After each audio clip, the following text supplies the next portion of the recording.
आता पुन्हा एकदा ऐका काय सांगतोय मी की सर्वसाधारणपणे पेज नंबर 42 जे आहे तर त्या पेज नंबर 42 वर आपण त्या ठिकाणी आहोत. काल आपण त्या ठिकाणी ऑक्सिडेशन आणि रिडक्शन अशी त्या ठिकाणी व्याख्या पाहिली. त्याच्यानंतर ऑक्सिडायझिंग एजंट किंवा ऑक्सिडंट त्या ठिकाणी पाहिले. आपल्याला पहिलाच त्या ठिकाणी ब्रेन पॉवर जो आहे तर त्या ब्रेन पॉवर मधला प्रश्न आहे की which is the oxidant used for the purification of drinking water.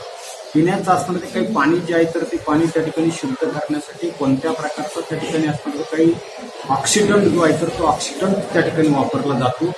सर्वसाधारणपणे आपल्याला त्याच्यामध्ये सांगतात की क्लोरीन बेस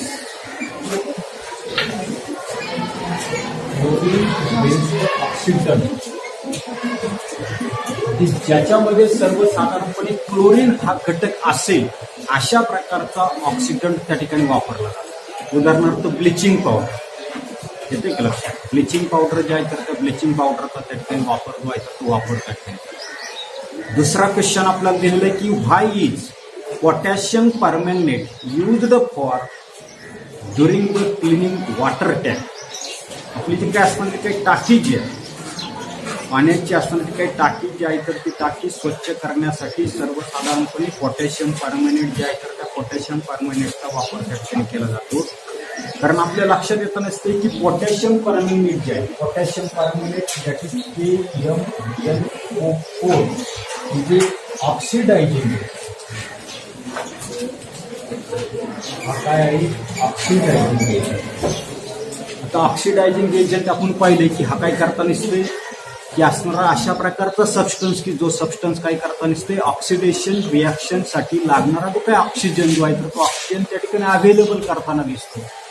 आणि म्हणून या ठिकाणी असणारा ते काही पोटॅशियम परमॅंगनेट जो आहे तर तो पोटॅशियम परमॅंगनेट सुद्धा त्या ठिकाणी ऑक्सिडायझिंग एजंट म्हणून त्या ठिकाणी वापर जो आहे तर तो वापर त्या ठिकाणी करताना.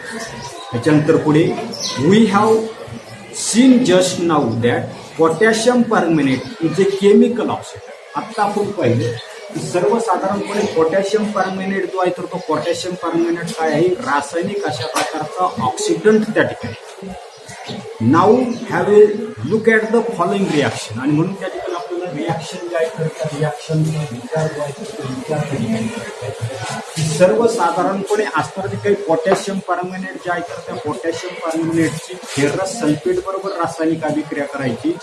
हे करत असताना ते असणारे काही पोटॅशियम परमॅंगनेट जे आहे तर त्या पोटॅशियम परमॅंगनेटमध्ये आपल्याला सल्फ्युरिक आम्ल जे आहे तर ते सल्फ्युरिक आम्ल त्या ठिकाणी टाकायचे. आम्ही काही तेवढं फक्त लक्षात ठेवा की असणार ते पोटॅशियम परमॅंगनेट या पोटॅशियम परमॅंगनेट काय करायचं आपल्याला फेरस सल्फेट करायचं. त्या फेरस सल्फेट बरोबर त्या ठिकाणी रासायनिक अभिक्रिया करायची.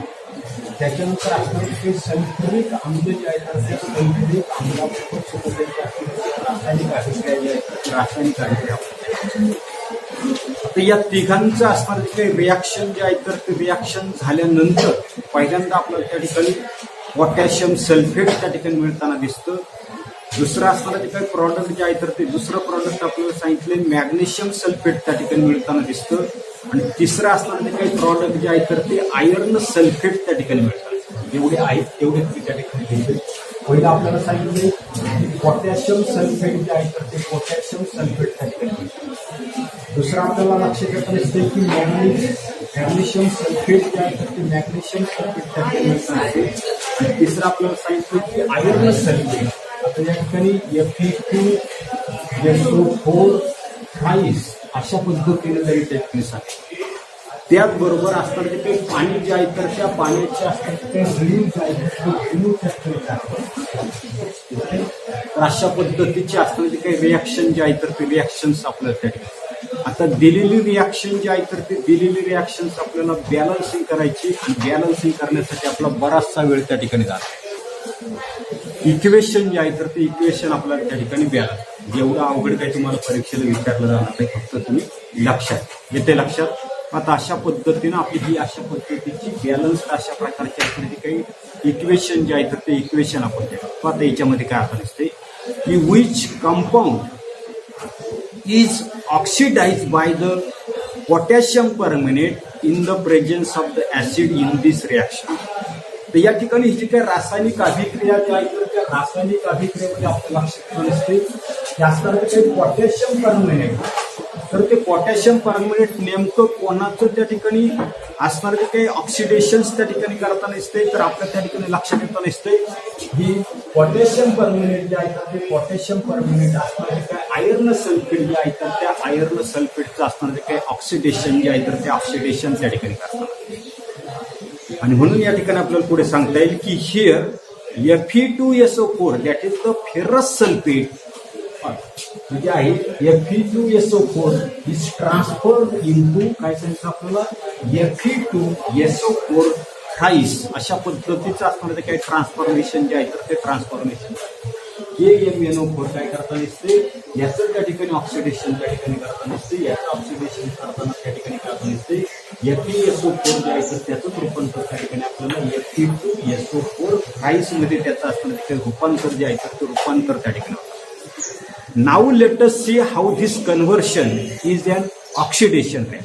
आणि जे काही त्याचं होणारं काही रूपांतर जे आहे तर ते रूपांतर कशा पद्धतीनं ऑक्सिडेशन मध्ये त्या ठिकाणी रिॲक्शन मध्ये होताना दिसतं याचा आपल्याला विचार जो आहे तर तो विचार त्या ठिकाणी करायचा. आता आपल्या सहज त्या ठिकाणी लक्षात येताना दिसतंय की सर्वसाधारणपणे FeSO4 जे आहे तर ते FeSO4चं रूपांतर आपल्याला Fe2SO4 थ्राईस मध्ये त्या ठिकाणी अशी जनरल इक्वेशन मी त्या ठिकाणी आपल्या लक्षात येतं असतं की फॉर्म्युला जो आहे तर त्या फॉर्म्युल्यामध्ये Fe2 आहे आणि म्हणून या ठिकाणी घेते Fe2 अगोदरच मी त्या ठिकाणी ते घेत म्हणजे सर्वसाधारणपणे आयर्न सल्फेट जे आहे तर त्या आयर्न सल्फेटचं Fe2SO4 थ्राईस मध्ये असणारं जे काही रूपांतर जे आहे तर ते रूपांतर आहे. आता आयनिक रिॲक्शन जे आहे तर ती आयनिक रिॲक्शन्स आपल्याला दाखवायची. आयनिक रिॲक्शन दाखवायची म्हणजे त्याच्यावर प्लस चार्ज असेल तर प्लस चार्ज, निगेटिव्ह चार्ज असेल तर निगेटिव्ह चार्ज अशा प्रकारचे असणारे काय आयनिक रिॲक्शन जे आहे तर ती आयनिक रिॲक्शन सुद्धा काही करता येईल आपल्याला त्याच्यामध्ये त्या ठिकाणी ती दाखवता येईल. आता ही काय आयनिक रिॲक्शन जी आहे तर ती आयनिक रिॲक्शन त्या ठिकाणी सर्वसाधारणपणे तुमचं जर फर्स्ट टर्मचं जर आठवत असेल तर पुढे आपल्याला त्या ठिकाणी कळेल की सर्वसाधारणपणे हे जे आयन्स जे आहे तर ते आयन्स आपण Fe2+ अशा पद्धतीचे त्या ठिकाणी त्याच्यानंतर असणारा जो काही SO4 SO4 2- अशा प्रकारचे असणारे जे काही आयन्स जे आहेत तर ते आयन्स आहेत आणि याचंच रूपांतर आपल्याला त्या ठिकाणी सर्वसाधारणपणे असणारे जे काही काय करतो Fe3 आहे तर सर्वसाधारणपणे Fe3+ मध्ये त्याचं रूपांतर जे आहे त्याचं रूपांतर त्या ठिकाणी होतं. त्याचबरोबर असणारा जो काही SO4 आता हा जो काही SO4 जो आहे तर ते SO4चं रूपांतर पुन्हा त्या ठिकाणी सल्फेट ग्रुप असेल तर तो निगेटिव्ह मध्ये असते. त्याच्यानंतर याचे असणारे काही कोइफिशियंट जे आहे तर ते कोइफिशियंट मी 2 घेणार आहे. इथे मात्र इथे असणारे SO4 थ्राईस आहे आणि या ठिकाणी थ्राईस इथे 2 आहे आणि या कोइफिशियंट किती घेतलेलं मी थ्राईस त्या ठिकाणी म्हणजे अशा पद्धतीने याचे असणारे काय आयनिक अशा प्रकारची रिॲक्शन दिली, याची असणारी काय आयनिक अशा प्रकारची असणारी काही रिॲक्शन जे आहे तर ते रिॲक्शन त्या आता याच्यावरचा नेट चार्ज जो आहे तर त्या नेट चार्जचा आपल्याला विचार करायचा आहे. The net charge change taking place in the above conversion is shown by the net ionic reaction as shown. तर या ठिकाणी नेट आयनिक अशा प्रकारचे असणारे काही रिॲक्शन जे आहे तर ते नेट आयनिक रिॲक्शन त्या ठिकाणी नेट आयनिक रिॲक्शन. तर नेट आयनिक रिॲक्शनच्या बाबतीमध्ये आपल्याला नेमकं काय होते तर त्याचा विचार त्या ठिकाणी करायचा आहे. का आपल्या लक्षात येतं नसतं की Fe2+ जे आहे काय Fe2+ जे आहे तर ते Fe2+ असतं ते रूपांतर जे आहे तर ते रूपांतर Fe3+ मध्ये त्या ठिकाणी इथे Fe2+ जे आहे तर ते Fe2+ असतं ते काही रूपांतर जे आहे तर ते कशामध्ये दाखवलेले Fe3+ मध्ये त्या ठिकाणी म्हणजे सर्वसाधारणपणे ज्याची व्हॅलन्सी 2 असेल तर त्याला त्या ठिकाणी आपण फेरस म्हणतो. फर्स्ट टर्मचं तुम्हाला जर आठवत असेल तर फेरस म्हणतो आणि ज्याची व्हॅलन्सी त्या ठिकाणी 3 असते व्हेरिएबल व्हॅलन्सी आहे तर त्याला त्या ठिकाणी काय म्हणतो आपण फेरिक म्हणतो. हे तुम्ही त्या ठिकाणी व्हेरिएबल व्हॅलन्सी आहे म्हणजे लोखंड जे आहेत आयर्न जे आहे तर त्या आयर्नची असणारी काही व्हॅलन्सी जी आहे तर ती व्हॅलन्सी कशी आहे तर ती व्हेरिएबल आहे बदलती आहे. व्हॅलन्सी जर त्या ठिकाणी 2 असेल तर त्याला त्या ठिकाणी फेरस म्हटलेले, व्हॅलन्सी जर त्या ठिकाणी 3 असेल तर त्याला आपण त्या ठिकाणी काय म्हटलेले की सर्वसाधारणपणे त्याला आपण त्या ठिकाणी आपल्या असं लक्षात येताना दिसतंय की व्हॅलन्स आता पुढे त्याची व्हॅलन्सी जी आहे तर ती व्हॅलन्सी Fe2 प्लस असेल तर त्याला फेरस म्हटलं, Fe3 प्लस असेल तर त्याला काय म्हटलं आपण त्या ठिकाणी फेरिक त्या ठिकाणी.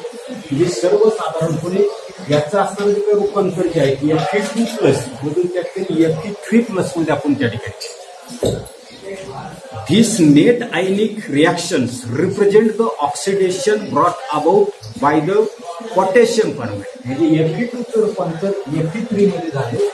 याचाच अर्थ असणार की KMnO4 पोटॅशियम परमनेट जे आहे तर ते पोटॅशियम परमनेटने काय केलेले की सर्वसाधारणपणे आपल्या लक्षात येताना दिसते की असणार जे काय आयर्न सल्फेट जे आहे तर त्या आयर्न सल्फेटमुळे त्या ठिकाणी काय होताना दिसते Fe2 चं रूपांतर Fe3 मध्ये त्या ठिकाणी होताना.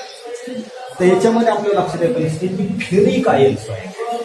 हा जो काही ferric ion is formed from the ferrous in the positive charge is increased by 1 unit. आपल्या लक्षात येतं की असणारं जे काही फेरिक जे आहे तर ते फेरिक कशापासून तयार झालेलं तर फेरस पासून तयार. याच्यावर त्या ठिकाणी 2 प्लस चार्ज आहे, याच्यावर मात्र त्या ठिकाणी 3 प्लस. जे चार्ज जो आहे तर त्या चार्ज मध्ये एकची असणारी जी काही वाढ जी आहे 1 युनिट पॉझिटिव्ह चार्ज जो आहे तर तो 1 युनिट पॉझिटिव्ह चार्ज असणारी काही वाढ जी आहे तर ती वाढ आपल्याला त्या ठिकाणी त्याच्यामध्ये त्या ठिकाणी झाली. While this happens, the ferrous ions loses 1 electron. असं होत असताना हे काय असणार की काय फेरस जे आहे तर त्या फेरस मध्ये असणार काही 1 इलेक्ट्रॉन जो आहे तर तो 1 इलेक्ट्रॉन काय होताना दिसतो तर त्या ठिकाणी तो लूज होताना दिसतो. आणि therefore from this we understood that the definition of the oxidation. तर याच्यावरून आपल्याला लक्षात येत नसते की ऑक्सिडेशन जे आहे तर त्या ऑक्सिडेशनची असणारी काही व्याख्या जी आहे तर ती व्याख्या आपण अगोदर पाहिली. ऑक्सिडेशन मध्ये काय होत नसते ऑक्सिजनचा गेन होतो ही एक व्याख्या पाहिली. दुसरी व्याख्या पाहिली आपण हायड्रोजन जो आहे तर त्या हायड्रोजनचा लॉस होताना येते लक्षात. व्याख्या व्यवस्थित लक्षात ठेवा. आणि तिसरी व्याख्या आपल्याला दिलेली की oxidation means losing 1 or more electron. ही व्याख्या त्या ठिकाणी पुन्हा एकदा तुम्ही लक्षात ठेवा. ही पहिली व्याख्या त्या ठिकाणी ऑक्सिडेशन जे आहे त्या ऑक्सिडेशनची व्याख्या आपण त्या ठिकाणी पाहिली. ऑक्सिडेशन शॉर्टकट मध्ये आपण देते ऑक्सिडेशन म्हणजे ऑक्सिजन जो आहे तर त्या ऑक्सिजनचा गेन त्या ठिकाणी. तर दुसरी व्याख्या पाहिली आपण हायड्रोजन जो आहे तर त्या हायड्रोजन लॉस होतात. आणि आता आपण त्या ठिकाणी ही जी काही रिॲक्शन जी आहे तर त्या रिॲक्शन म्हणून पाहिली की ऑक्सिडेशन मीन्स काय सांगितलंय loose 1 or more electron.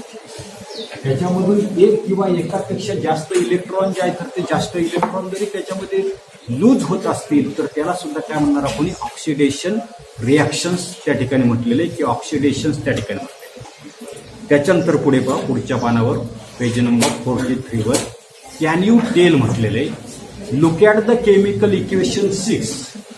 Chemical equation 6 जे आहे तर ते मागच्या याच्यामध्ये आहे की व्हेजिटेबल ऑइल आहे.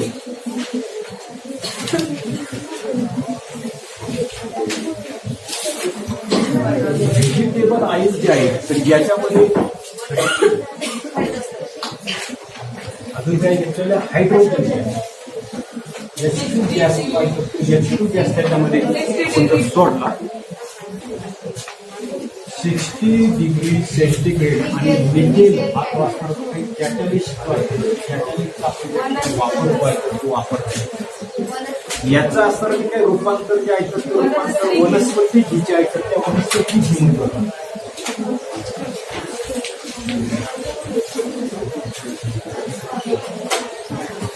सॉलिड स्टेटमध्ये आहे हे आपण त्या ठिकाणी इक्वेशन नंबर 6 जे आहे तर त्या 6 मध्ये त्या ठिकाणी पाहिले. तर याच्यावरून पुढे आता की what is the type of this reaction in which vanaspati ghee is formed from the vegetable. फळ्यावर गेले जे काही रिॲक्शन जे आहे तर त्या रिॲक्शनच्या बाबतीमध्ये आपल्याला लक्षात येत नसते की असताना जे काही वनस्पती तेल जे आहे तर त्या वनस्पती तेलाचं रूपांतर कशामध्ये झालेले वनस्पती तूप जे आहे तर त्या तुपामध्ये त्या ठिकाणी.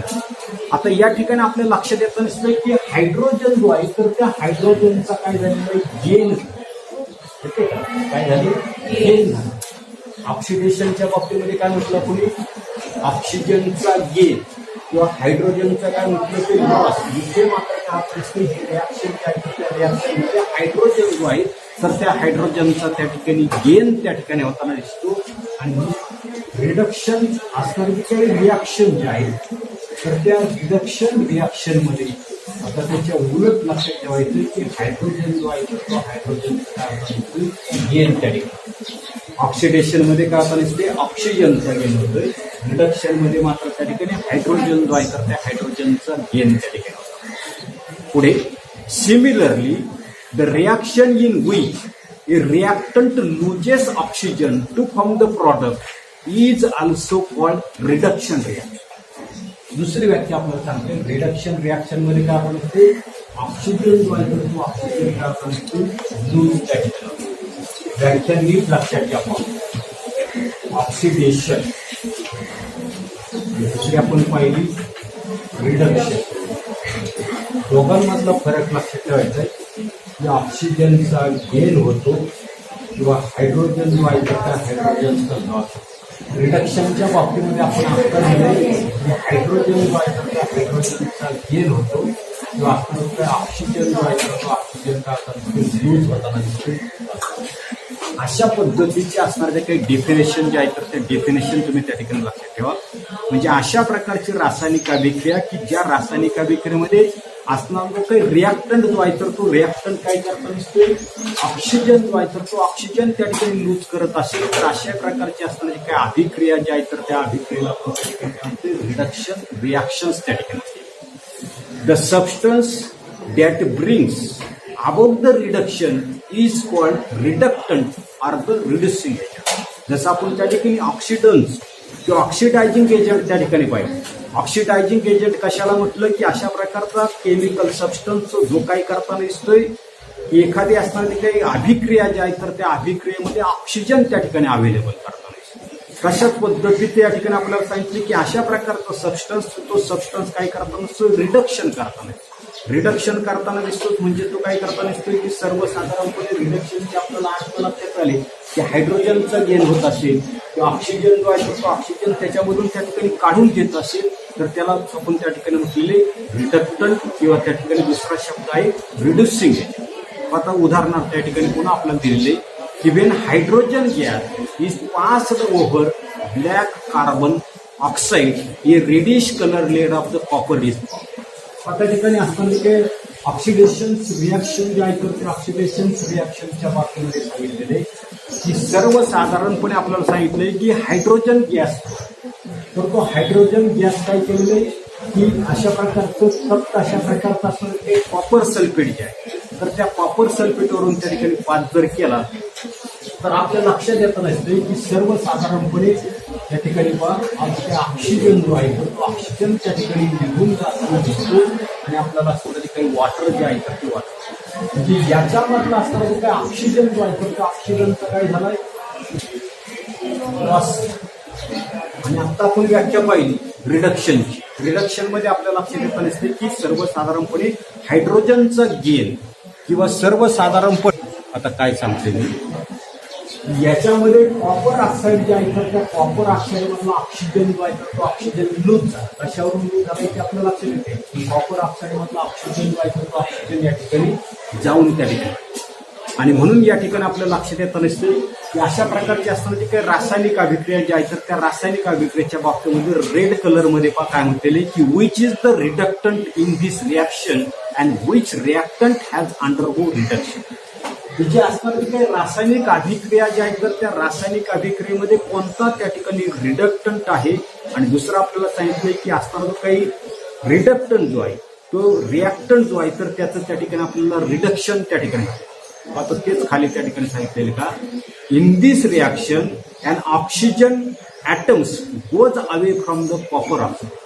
जी काही रासायनिक अभिक्रिया जी आहे तर त्या रासायनिक अभिक्रियेमधला असणारा ऑक्सिजन जो आहे तो ऑक्सिजन निघून गेलेला आहे. इतका ऑक्सिजन काय झालेला आहे तर त्याच्यामधून तो निघून गेलेला आहे which means that reduction of the copper oxide is take. म्हणजे आपल्या लक्षात येत नसते याचं जे आहे त्याच्यामधलं ऑक्सिजन तर त्या ठिकाणी निघून गेलं, लॉस झाला, म्हणजे असणारं काही कॉपर ऑक्साईड जे आहे तर त्या कॉपर ऑक्साईडचं रिडक्शन त्या whereas hydrogen molecules takes up oxygen atom and water is form.